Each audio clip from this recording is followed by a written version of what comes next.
Терроризм мен экстремизмге қарсы күресті күшейту керек. ТМД-ға мүше мемлекеттер басшыларының Астанада өткен бүгінгі кеңесінде қауіпсіздікті нығайтатын ынтымақтастық бағдарламасы бекітілді. 9 елдің басшысын тоғыстырған маңызды жиында мәдени-гуманитарлық серіктестік, сауда-саттық, трансшекаралық өзендердің жайы сынды сан түрлі тақырып қозғалды. Арқа төсіндегі ауқымды шарада президенттер тағы қандай мәселелерге тоқталғанын тілшіміз Сымбат Ғалымбекұлы айтып берсін. Астана 2 күннен бері ауқымды шара өткізетін алаңқайға айналды. Кешегі саммиттен кейін 9 елдің басшысы бүгін ТМД кеңесінде бас қосты. Тәуелсіз мемлекеттер достастығына мүше елдердің президенттері кезек күттірмей талқылайтын мәселе көп. Соның бірі су тапшылығы. Мемлекет басшысы Қасым-Жомарт Тоқаев бүгінгі кеңесте трансшекаралық өзендер мәселесіне ерекше тоқталды. Себебі көршілес елден ағып келетін судың көлемі жыл сайын азайып барады.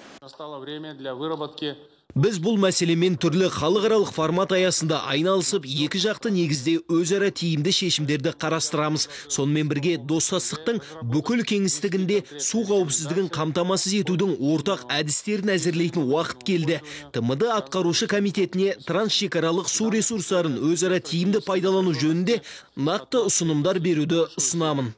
Әлемді айтпағанның өзінде қазір одаққа мүше елдер арасында қарулы қақтығыстар, саяси текетірестер аз емес. Сондықтан бірінші кезекте қауіпсіздікті нығайту аса маңызды. Осы мақсатта 2023-2025 жылдарға арналған терроризм мен экстремизмге қарсы күрестегі ынтымақтастық бағдарламасын бекітті. Бүгінгі жиында ТМД-ның атқарушы хатшысы деген лауазым бас хатшы болып өзгертілді. Оны неге таныстырмадың деген Беларусь президенті Лукашенконың сауалына Қасым-Жомарт Тоқаев қағытпа қалжыңмен жауап берді.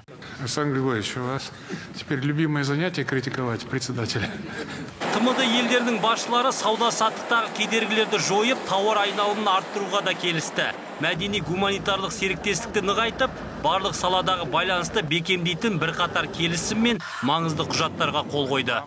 Құжаттарға қол қою рәсімі аяқталды. Осылайша біздің отырысымыз нәтижелі болды деп айтуға толық негіз бар. Сонымен қатар құжаттарды қабылдаудан бөлек делегация басшылары менің ойымша ТМД шеңберіндегі көп жоспарлы өзара іс-әрекеттің кең ауқымы және халықаралық күн тәртібі жөнінде өте пайдалы пікірталас өткізді.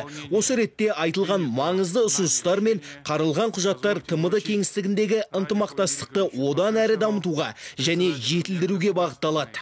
2023 жылы достастыққа Қырғызстан төрағалық етеді. ТМД елдерінің басшылары енді Бішкекте кездесетін болып келісті.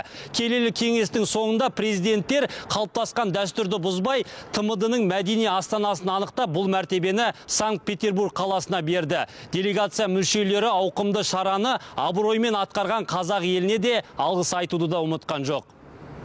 Сымбат Ғалымбекұлы, Асылхан Саменбетов, КТК, Астана.